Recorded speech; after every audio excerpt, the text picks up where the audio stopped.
So we're going to start with the dragon, and the dragon is going to be probably the most complex one that we're going to look at. The idea is that you're going to use your upper and lower body together. Dragon does attack the legs as well as attack the head at the same time, and this way it makes it very difficult to defend against.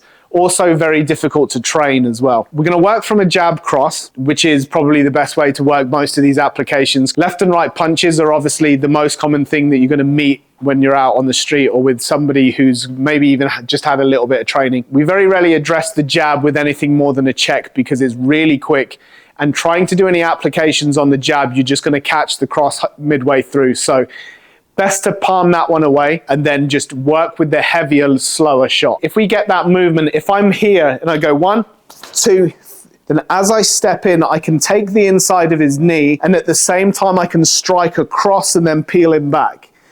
So there's a lot of twisting and body mechanics that come with the dragon, and you really do need to kind of build up that torque in the waist. It will work with either leg forwards. If the right leg was forwards, for instance, and we were attacking this way, the takedown's a lot easier. The movement we're looking for, as that right punch comes in here, is coming around into the back of the leg, strike on the way through, and then peel him back. I'll give you a couple of options from whilst we're here. If we go jab cross here, then as I step in, I could just wrap his neck here, and then this puts me into a good position because I can still take him down.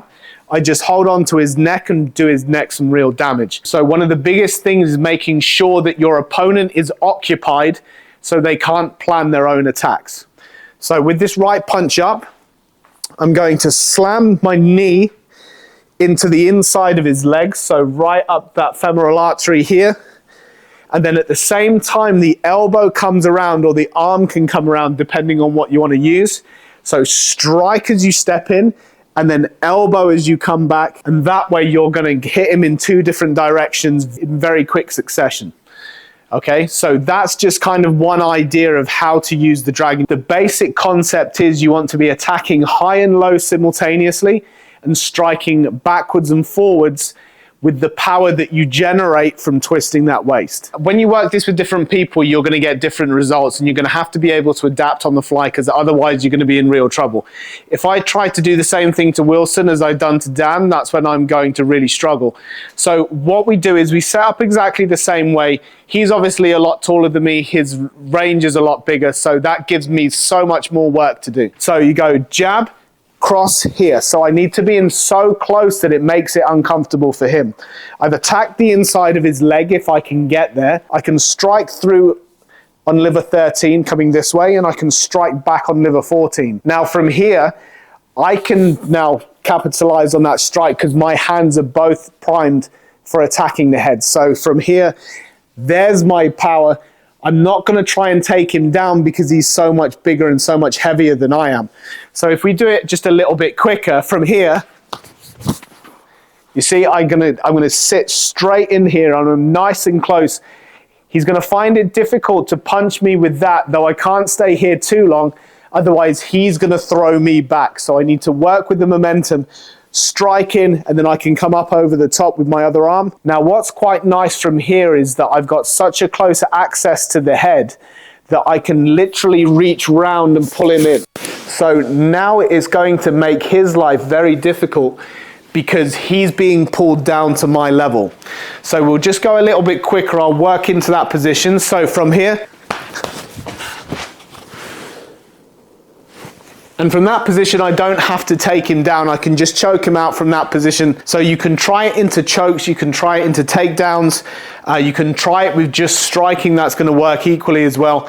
But you have a ton of options with exactly the same setup and same body mechanics, just trying to utilize the power in a different way. Okay, so we're going to take a look at an attacking sequence from the crane. It's very much path of least resistance. And this tends to be when you're working with people that are bigger than you, stronger than you, and you have to work around it. If we work from the same jab cross, I'll show you the traditional crane technique, and then we're going to break it down into how you can make it work with pretty much anything. Okay, so we're going to get the jab, cross, and then I'm going to strike to the outside. So what I'm trying to do is, when this punch comes in, I'm not trying to move the punch. I'm trying to move my body around the punch. I just use the arm for reference. So as the right cross comes in, I'm going to smother the punch. Now, I'm only using a contact point, so then I can move my body around and then strike to the side of his head. I want to let the punch go past me, but at the same time I want to slip round the side. So as the punch comes in here, I'm going to turn and then I'm going to strike. Now traditionally they do this with like a crane beak, where they strike to the temple or one of the soft areas that's around the side of the head. So you're going to get this movement here. But it's really the mechanics that are interesting, because not many people's fingers are conditioned well enough to strike with the tips, especially if you're going for the temple, because it's still bone, it's just a little bit softer than the rest of it.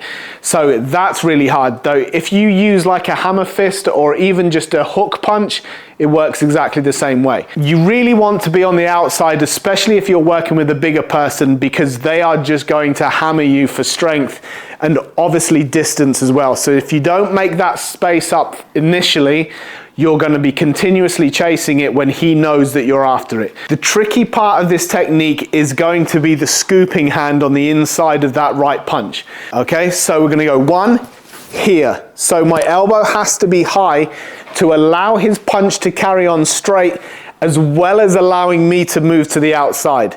Now, I can attack low as well, which is another good option if you're working with a big person. So as soon as that punch comes in here, I can strike him with the elbow here.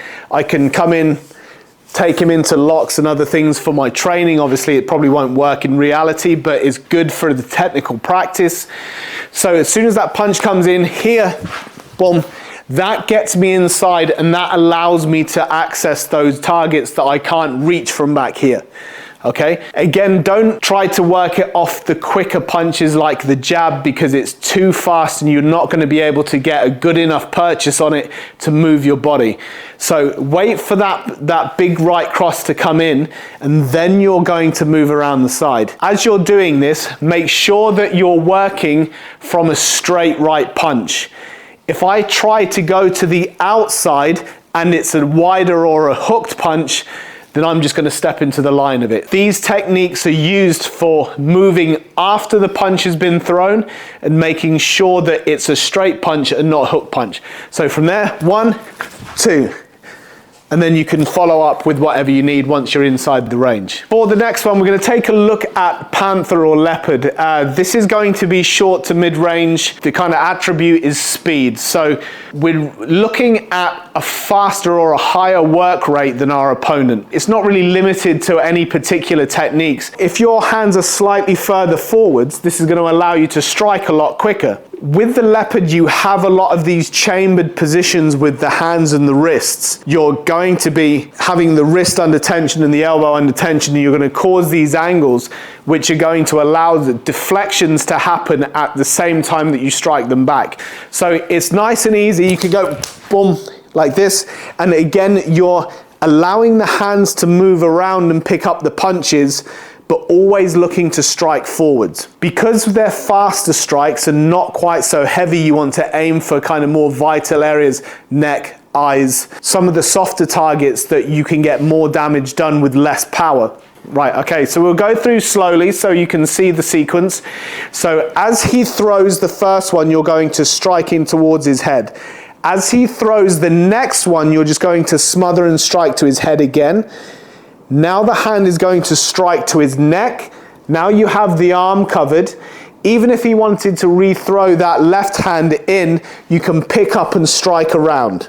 So again, 1, 2, 3. If the hand comes out, 4. Okay, so moving on to Tiger. Tiger is power, which means you kind of disregard your opponent's attacks and just crash straight in. Obviously, there's Tiger techniques that are very traditional, but the idea of the Tiger form and having the claw is just to bring additional tension to the forearm. If you think about the way that you're going to defend with this, you're going to use your forearms to smash through things so you can just go and grab stuff. If we take this off a jab cross, if we check this one, I'm just going to force my arm straight over the top of his and hit his face.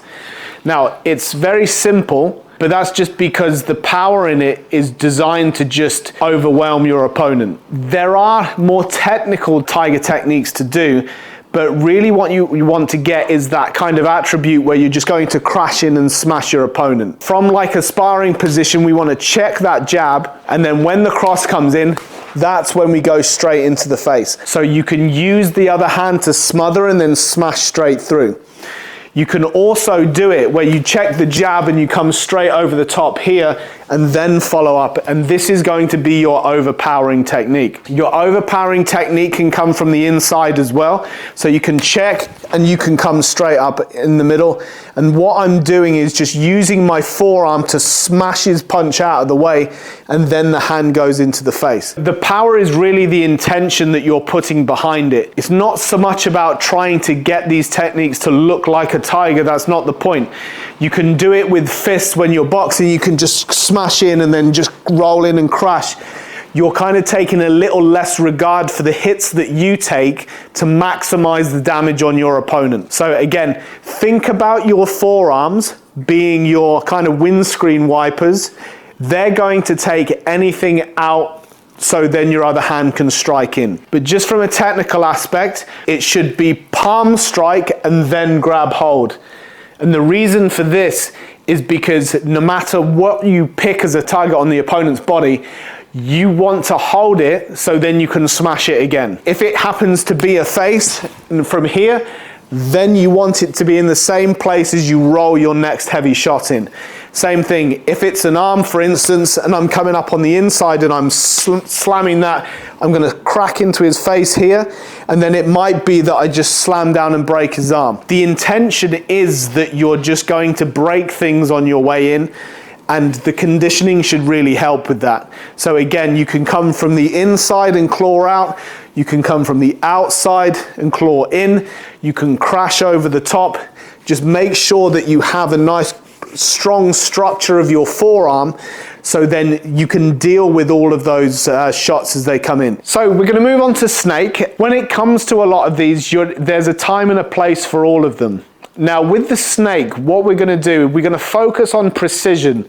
A lot of people kind of regard the snake as being striking Dirac points, but really the idea is to match your opponent, just slightly alter it. We're going to work from a jab cross again, and I'm going to give you the options that you can use. Just like before, I'm going to use Wilson. Wilson's a lot taller than me, much longer range, so for whatever I'm going to do, I need to make up that distance.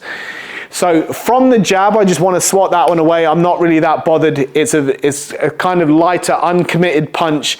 I need to check it. I need to reference it so I know where it is, and then I leave it. Because I know that heavier shot's coming in. Now, as the heavier shot comes in, when we use the kind of attributes of the snake, the first movement for the snake training drills that we use, we're going to have the jab and the cross. So 1, 2. So it doesn't move very much, but I reference it as I strike it on the way up. We want to bump it slightly offline and move forwards. Now, it's going to happen really quick, and you're going to pick a very, very slight angle that's not going to send his arm all the way out. So we have jab.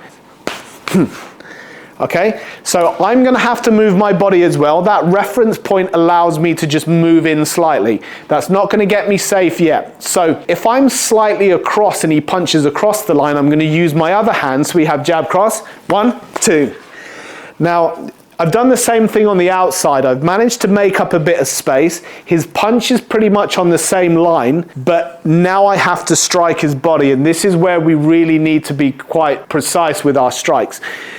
Because he's a lot bigger, and this is a kind of attribute that you're going to use against bigger, stronger opponents, you need to make sure that you find those areas that can drop your opponent, or at least give you a very good advantage for following up. 1, 2, here. I'm going to strike into liver 14, and then I can drop the elbow in. So this is just going to be a two-stage thing that's going to allow me to just 1, 2. I can go straight for the elbow if I want to. I can just leave it with the punch and change my other strike. But the idea is that when I move past that cross, I want to reference it without disrupting the line of it too much.